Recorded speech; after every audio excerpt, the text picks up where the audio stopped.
ngopo sebab jari iki digawe pisah-pisah ngene? Apa Pak sebabe? Denor ini, meniso ngene lho dadi. Mas Cahyo ki kan ya wis enek Bukesi. Ya ben, Loh. 1122. 1 buat Sukesi Rahayu, tapi 2 untuk Elisa selamanya. Wah. Rabu-rabu buat membuka notifikasi dari Cahyo Kun tadi. Soalnya apa notifikasinya tak beda. Apa? Beda nih. Notifikasi munculnya neng HP, tapi geternya neng hatiku. Saat kamu sayangku di dunia ini.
Lagi iki lho wayangan diringi drum saka Iran ya iki. Wong nyambut gawe kok diringi bom. Iya. Oh, kaya ngene nyambut gawe nek go ganteng Mas. Nggih. Ngeri banget. Lah ngopo? Kok kono banter kene banter. Kono ya suarane kaya ngene. Ha iya. Miris. Kayak iki sideme kapan Mas? Ya. Iki Manut panitia dawuhe iki mercon iki nganti jam 4 esuk. lagi ora masalah aku wis lunak. Ora dagel apa-apa. Nggih. Penting besok entek yo. Nggih, ya wis selamat ra tondo. Selamat Mas, kita pikirmu. Iki selamat tenan Kok ora. iki tak kempet kendele ngene kene. Iki selamat tenan ora to Mas? Selamat wis rahayu, wilujeng. Eh, Penang to pikirmu. tombo teko loro minggat.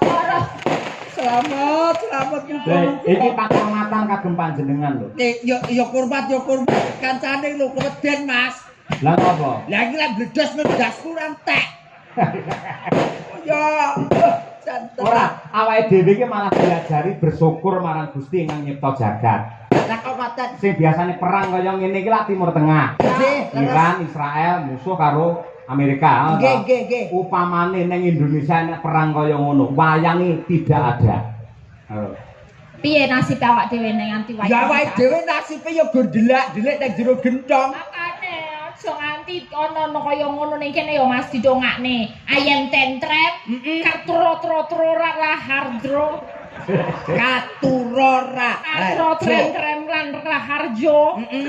Kabeh ayam trem Ten nyawiji gotong royong. gotong royong. Ya ngono kuwi dongane, sing penting dongane, salah koto-koto wis biasa. Kata-kata. Rasah mendeli. Kok ya ora Aku ngerti. ki nyawang kamu tuh pusing loh aku janjane. Lah nyapa? Motomu ning ndi ngono lho. Lha fotoku nang kene. Nah kan kalau gareng itu enggak tahu iku maniknya itu ning ndi ngono kan mumet aku len. Kowe pengen arep didoi manikku ngerti nggone piye? Iya Mas. Culeken. Kok nyambut gawe karo iki webel pindho ameng-ameng nyawa terus Mas. Lah pancen ciri khas gareng niku lak kira, nggih ta tangane ceko, sikile gejik. Lah kok nek gareng ora gejik sikile piye maksude? Aku wis mari kok Mas. Ngopo Iki lho, wayang kulit sawangan iki lho. Sikile gejik iki lho. Tangane ceko, kira. Gareng wae pakem lek ngono kuwi. ya wis aku tak gedan. Cok kelingan. Ra. Lah kok njaba lapangan nganti tekan kene gejik bareng munggah panggung ora gejik ora ngono. Wong aku enek kono ora gejek kok Mas saiki usume. Lah apa? Oh bego lho wisan. Waduh. Wong kandhani kok paling boten ngeten iki nggih barokah ingkang kathah nggih Mbak Elisa. Iya Mas, saged sowan wonten laladan Kedung Bantreng. Elok. Kena diarani tegese teng mriki Kedung Bantreng ke kedunge wong seniman, kedunge wong budaya sak kutha Ponorogo. Iki kabeh iso budaya iso seni kabeh. Elok. Mula kena diarani jenenge kene iki jenenge Desa Lepen Bison. Lepen Bison, kok iso Lepen Bison? Kedung ki apa? Kedung Lepen. Bison. Panteng. Nah, alah kok tegese ayo kuwi Lepen Bison. Lepen Bison Kedung Panteng. Kabeh do apal-apal ya Nduk ya. Neng transit nuwun sewu kula kali Mbak Elisa. Mbah Kasune ya nom-nom. Ya. Sing Mbah Wone ya nom-nom.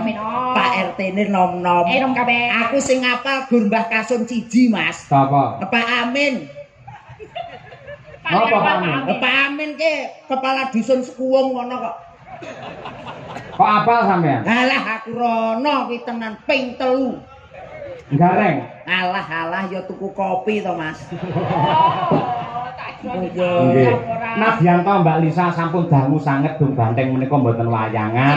Ning menika sampun menjadi cita-cita warga masyarakat akhirnya bisa terwujud pada malam hari ini. Dengan presani sak lapangan penuh kaya ngoten niku Dung Banteng. Banget tumplek-blek aku ra iso melebu tadi sampai parkir nih waduh. Kita di mau masuk sini kudu biak nonton kuwi saking kebake tumplek-blek. Tumplek-blek. Ya, tumplek-blek. Ya, tumplek-blek tuh sampai banyak saking banyaknya penonton.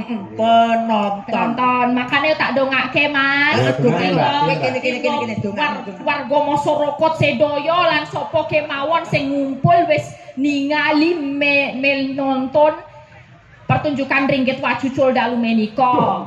Gareng. Apa? Aku krungu omongan Elisa suwi-suwi kok asam lambung to. Aku ora mau gerak asam lambung, Mas. Stresku kumat. Pak Cahyo tahu enggak? Enggak tahu.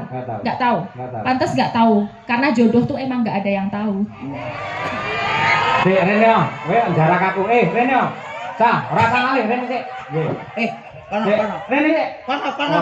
Aku romei Rene ayo. Kono melu bapakmu kono. Melu kono. Piye. Enggak. Izin Bu. Alah ora saiki. Bukan sini ya ini santai gitu loh. Kon. Gini, sampe ngomong piye mau? Jodoh piye? Aku kan tanya, kan tadi aku ngomong-ngomong. Terus Pak Cahyo nggak tahu. Nggak tahu. Nggak tahu. Pantes nggak tahu soalnya jodoh emang nggak ada yang tahu. Yang tahu siapa? Yang tahu sih Maha Kuwasa. Tuhan Yang Maha Esa. Itulah keagungan Tuhan Yang Maha Esa. Awake dhewe kudu bersyukur. Apa wae saka pucuk rambut jempol sikil ditata kanthi apik. Jari iki lho, Mbak. Driji wae digawe pisah-pisah ngene. Ora mlumpuk dadi siji. Lah mlumpuk nggih mangan angel to? Angel. Lah, ngopo sebabe jari iki digawe pisah-pisah ngene? Apa Pak sebabe? Demno rene, men iso ngene lho dadi. Pak Cahyo. Bentar. Aku iso sulapan. Sulapan piye? Aku iso gawe parfum, ngono. Pak Cahyo seneng wangi apa? Wangi strawberry. Strawberry ya. Iya, 1, 2, 3. Nah, coba dibau. Wangine apa? Ora ana wangine apa-apa. Alah, delok. Alah strawberry kok. Reng. Ngomongi. Iki rata isuwi 7 dino. Cobi jajal kula ambune Mas, cobi Mas. Nek jenengan mau ambune napa? Strawberry jajal. Oh iya. Apa? Lah kok pesing ngene to. Kok malah pesing ra ngono. Ora sia-sia lho ini dalang idolaku. Pak Cahyo ku tadi. Ayo. Ya ora wong idolane jenengan. Idolane warga masyarakat Ponorogo, Nduk. Spesial ya. Spesial. Mulane penonton sakmene oke. Ya menunggu beliaunya, kiprahnya beliau sabetane piye apa neh nyabet ke hatiku, Mas. Waduh. Wes saya. Awakmu ki rasa ngono. Apa? Lek Mas Cahyo ki kan ya wis enek Bukesi. Ya ben 1, 1, 2, 2. 1 buat Sukesi Rahayu, tapi 2 untuk Elisa selamanya. Wah.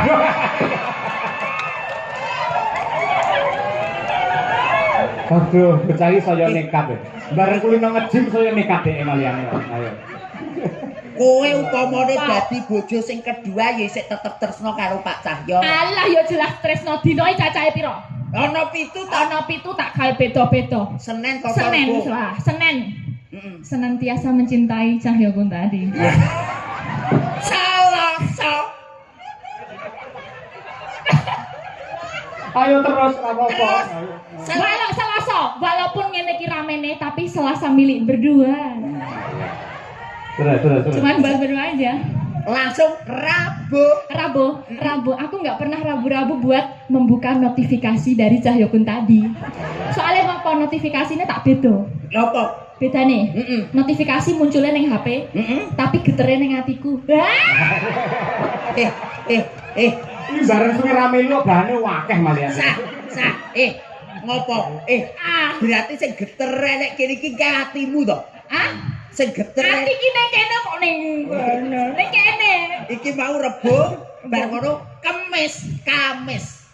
Chemistry-nya tuh selalu nyambung, mesti langsung jodoh chemistry-nya Pak Cahyo Kuntadi ro Elisa Orcarus Alaso. Ya Allah. Berarti kamu itu chemistry-nya sama Mas Cahyo Kuntadi luar biasa. Wis Biyen pas duwe pacar rawani omong ngono gitu ya. Lah yo beda ono kipere ono satpame, sekarang kan free gitu loh. Jumat semua. Jumat ya lagu. Jumat kamu sayangku di dunia ini. Jumat kamu sayangku di dunia ini. Lek mau aku wis seneng tenan bareng saiki rada ragu-ragu. Kita kentuk iki malian. Kentuk ki apa? Kentuk. Wanita yang cantik itu namanya kentuk. Nah, wanita yang cantik itu namanya kentuk. Enggak bohong, tenang. Enggak bohong. Suwer. Lho takono wong Ponorogo ngono kuwi. Kentuk napa Pak Bu? Cantik. Kula kentuk. Mboten. Kentuk banget. Ya pancen aku sak kentuk-kentuke wanita. Si paling kentuk dhewe, tapi aku ya kudu menghormati, Mas. Menghormati kan aku sapa? nomor loro. Sing nomor 1 Bu Sukesi Rahayu. Bu Sukesi. Berarti kudu sing kentuk beli. Ya di voting dhisik, di voting. Bu Sukesi kentuk apa ora ngono. Ora rawani kentuk, bukan bekasi kentuk napa mboten Pak Bu? Kalau Elisa kentuk napa mboten? Kentuk. Oh, berarti sing kentuk aku. Maaf ya, Bu. Pancen sing paling ayu kentuk dhewe Elisa Orcarus Alaso si Ratu kentuk. Paling kentuk. Alhamdulillah. Alhamdulillah. Terus apa mau terus e? Tekan apa sih tadi? Sabtu, cuman kamu Sabtu-Sabtunya di hatiku. Minggu. Kere dhewe. Kowe apa urung ngerti to, Sa? Minggu prai. Di saat dianjurkan pemerintah minggu prai jalan-jalan. Sa kuwi mau Senin wis, Selasa wis, Rebo wis, Kamis wis, Jumat wis, Sabtu ya wis. Iki saiki kari dhewe Mas Cahyo ya. Minggu ki prei dianjurkan pemerintah prei dienggo jalan-jalan pijet nek kesel. Lah jaremu mau Sabtu satu untuk kamu. Ya, lah terus saiki Minggu dianjurkan pemerintah tanggal abang prei. Wayahe pijet opo lah sak karepmu. Tegese iki ya artine kaya kuwi mau lek Sabtu satu untuk kamu ngono lho. Dadi saiki Minggu prei wis kandhani angel iki. Goblok banget kuwi garek kena tanggal abang kok nekat ning ndi. Nekat wae. Asa ngopo-ngopo Minggu. Tegese niku kula kan negese ngoten lho Mas Cahyo kados Senin niku awan nggih sae. Selasa ya apik, Rebo apik, Kamis apik, Jumat apik, Sabtu apik. Iki kali siji Minggu prei ya Pak. Iya tanggal abang. Ki aku karo Pak Cahyo iki wis plek. Minggu prei napa mlebu Bu? Ki plek. Minggu prei napa mlebu? Plek. Mlebu apa mlebu? Ketoke sing wedok prei ora kena dinggo. Lah ngono. Karo ndongake Mas. Doa terbaik untuk warga masyarakat. Mas Gareng dulu. Nggih, niki nuwun sewu ndongakne wong Kedung Badeng Mas nggih. Aja keloro-loro nalika semono, apik atine nalika sakmene. Nggih. Mula mbiyen keloro-loro atine niku barang sing ora bener nemplok ning kawasan mriki. Ning alhamdulillah dulur Kedung Badeng sakmenika manggih kawilujengan kebagaswarasan selamat dunya selamat akhirat Allahumma amin. Karek awakmu selanjutnya Mbak Lisa ayo doa aku ya doane kaya mau kan khas ciri khas kene pangtun. Pantun. Pantun. Pantun. Golek kreweng cacai siji. Ya, masyarakat Kedung Banteng tansah nyawiji. Golek kreweng cacai enem. Masyarakat Kedung Banteng tansah ayam tentrem. Golek kreweng ning wetan. Nyangitan. Golek kreweng nyang wetan. Terus masyarakat Kedung Banteng diparingi ketentreman. Golek kreweng rupane ireng. Apa tegese? Wong sak Kedung Banteng sing wedok muga-muga meteng bareng. Aduh, lah yo repot meting bareng bidane piye? Ya ketok ndase didelepne neh. Kanca ngono ora. Ngoten-ngoten. Niki lho spesial niki Mbak Elisa. Niki wonten Awolo. Ngatur Ki Dalang Cahya Kuntadi saha grup Madangkara. Kula nyuwun gending Mawar Kuning dari Mbak Elisa. Nggih, dan lagu Bersih Desa. Gending menika katur dumateng Bapak Soni Saifullah PJ Kepala Desa Kedung Banteng saha sedaya perangkatipun. Ketua Panitia Bersih Desa Kedung Banteng Bapak Haji Karsono saha sedaya panitia. Para calon haji hajah khususipun Ibu Retnowati nggih saha Ki Cahya nggih. Mugi-mugi tansah pinaringan wilujeng awit bidal ngantos konduripun dipun gampilaken anggenipun nindakaken rukun haji ugi mugia dados haji hajah ingkang mabrur barokah matur sembah nuwun saking kula Bapak Suwandi. Ha iki lho Mbak nggih. Mawar Kuning. Muga-muga dulur Kedung Banteng ingkang badhe minggah kaji dados haji ingkang mabrur. Amin ya Rabbal alamin. Nggih, Pak Cahyo dan nanti juga akan berangkat kapan, Pak? Insyaallah tanggal 3 Mei. 3 Mei, semoga lancar semua. Ayo yo. Wis dadi haji so aku ra iso mbajul meneh. Oh, profesional loh Mbak. Haji itulah ibadah. Haji itu kan wayangan ya tetap wayangan. Oh gitu, tetap boleh gitu. Boleh tetap. Ya enggak enak lah. Izin Bu, izin. Izin Bu aja. Izin Bu. Iki ngomong kok ngono ki sombong ning mbok wek iku lho. Lah kan aku juga dula besti juga lah. Iya. Lan kula anu Mbak Lisa nyuwun pangapunten dumateng sedaya para warga masyarakat ing Ponorogo sedaya kemawon kalebet ingkang ngejot kula ing bulan Mei mboten saged kula tampi. Kula nyuwun agunge samudra pangaksami. Nah, mangke sampun wonten gantosipun wonten guru kula Mas Anom Dijo Kangko ingkang minangka sesulih mekaten. Spesial ngene Pak. Bu Kesi, ayo karo anu Mbok Enom Bu Kesi. Ayo iki. Oh, iki duet wong loro mantap lho Rek. Nggih, ngeten iki lho, wong ngeten iki jarang sanget to, Mas Cahyo. Lah iya. Biasane ndek bojo loro ki sing sitok ijir-ijiran bae ngoten. Heeh. Ning nggih bengi iki muga-muga ora. Yo ngono Mas, aku yo deg-degan ini padha wae. Ya awakmu deg-degan iki kene kudu nesune nggo